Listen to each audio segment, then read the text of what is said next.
Hello friends, എല്ലാവർക്കും ഷീബുക്കിലേക്ക് സ്വാഗതം. ഇന്ന് ഞാൻ വന്നിട്ടുള്ളത് അരിയും പഴമൊക്കെ ഉണ്ടെങ്കിൽ നമുക്ക് നല്ല ടേസ്റ്റി ആയിട്ട് ഉണ്ടാക്കിയെടുക്കാൻ പറ്റുന്ന ഈസി ആയിട്ടുള്ള ഒരു പലഹാരത്തിൻ്റെ റെസിപ്പി ആയിട്ടാണ് കേട്ടോ. ഇതുപോലെ നല്ല ആരെടുത്തിട്ടുള്ള അപ്പമാണ്, നല്ല സോഫ്റ്റ് ആണ് കേട്ടോ കഴിക്കാൻ, അതുപോലെ തന്നെ നല്ല രുചിയുമാണ്. അപ്പോൾ നമുക്കിതെങ്ങനെയാണ് ഉണ്ടാക്കുന്നതെന്ന് നോക്കാം. അതിന് മുന്നായിട്ട് നമ്മുടെ ചാനൽ സബ്സ്ക്രൈബ് ചെയ്യാതെയാണ് നിങ്ങൾ കാണുന്നതെങ്കിൽ ഒന്ന് സബ്സ്ക്രൈബ് ചെയ്തിട്ട് സപ്പോർട്ട് ചെയ്യാം കേട്ടോ.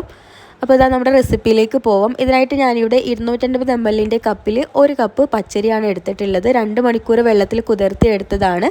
ഇത് നമുക്ക് മിക്സിയുടെ ജാറിലേക്ക് ഇട്ട് കൊടുക്കാം. പിന്നെ വേണ്ടത് 1/2 കപ്പ് വെള്ളമാണ്.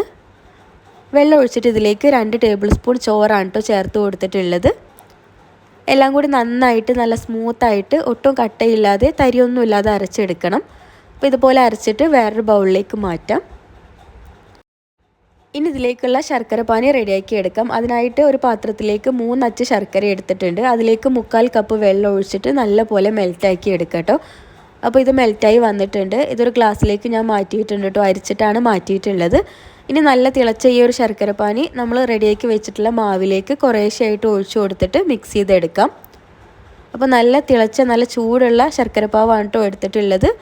കുറേശ്ശെ ഇതിലേക്ക് ചേർത്തിട്ട് നല്ലപോലെ ഒന്ന് മിക്സ് ചെയ്തെടുക്കുക. ഈ ഒരു പരുവത്തിലാണ് കേട്ടോ കിട്ടിയിട്ടുള്ളത്. അപ്പോൾ ഇത്രയും ലൂസായിട്ടാണ് നമ്മുടെ മാവ് റെഡിയാക്കി എടുക്കേണ്ടത്. ഇതിലേക്ക് ഇനി 1/4 ടീസ്പൂൺ ഉപ്പും 1/4 ടീസ്പൂൺ ബേക്കിംഗ് സോഡ കൂടി ചേർത്തിട്ട് മിക്സ് ചെയ്തെടുക്കണം. അപ്പോൾ ഇത്രയേ ഉള്ളൂ, നമ്മുടെ മാവ് റെഡി ആയിട്ടുണ്ട്. ഇനി ഇത് റെസ്റ്റ് ചെയ്യാനൊന്നും വെക്കേണ്ട, അപ്പോൾ തന്നെ നമുക്ക് ചുട്ടെടുക്കാം. അതിന് മുന്നേയായിട്ട് കുറച്ച് തേങ്ങാക്കൊത്തും ചുവന്നുള്ളിയൊക്കെ നമ്മൾ സാധാരണ കൽത്തപ്പത്തിന് ചേർക്കുന്ന പോലെ തന്നെ അതൊക്കെ ഒന്ന് നെയ്യിൽ ഫ്രൈ ചെയ്തെടുക്കണം കേട്ടോ.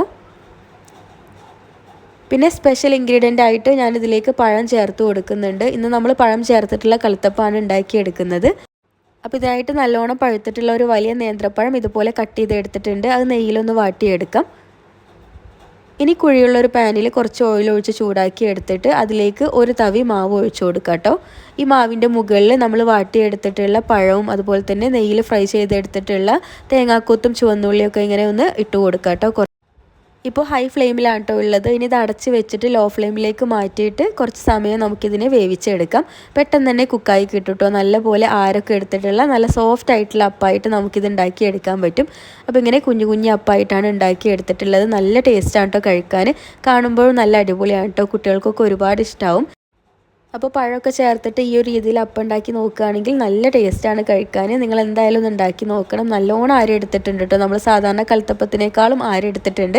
അപ്പോൾ ഒന്ന് ട്രൈ ചെയ്ത് നോക്കുക. താങ്ക്